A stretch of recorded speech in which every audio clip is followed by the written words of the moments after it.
how I bag and board comics. Today I've set up the bag and board comics. I put a stack of bags here with the open side on top like that. And then I put a stack of the boards right here with the shiny side facing down, which is the side that's acid free. They basically buff one side and then the other side is still slightly acidic. So you want the shiny side down.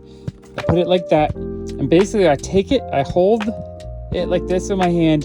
I take that corner, I just kind of slip in, and then I just push it in like that. So basically it's corner in, get it to the side that, and then I can kind of feel if it's snagging with that hand, so I can adjust the bag a little bit.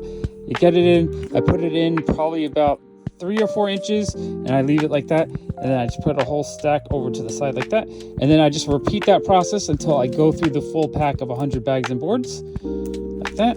And then I just do that. This way I am prepping so that I can speed up the process. If I do it one at a time, it goes really slow. If I do it like this, I can process 100 in 5 minutes maybe.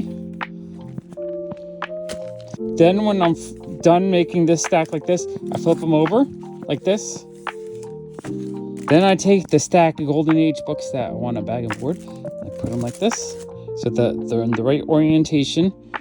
I grab the book, similar, I sort of put it at an angle like that just to get it in there. I put it there. The reason why I didn't push the board in fully is so that when I push the board in, I'm not pushing on the book.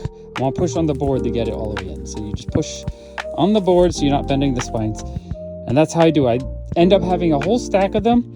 And then when I'm done, I take I like using the self-seal. I just feel like these are cleaner for in the future if I need to open it up. Just a lot cleaner.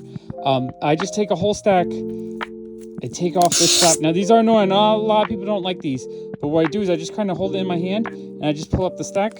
So I hold it against my body like that, pull it down. So I do a whole stack, and then when I'm done, I take the whole handful of sticky bits and I just take it and I stick it in the bag like this that the bags came in, and I just kind of hold the wad and I get rid of it. And that's why it's really clean and quick that way.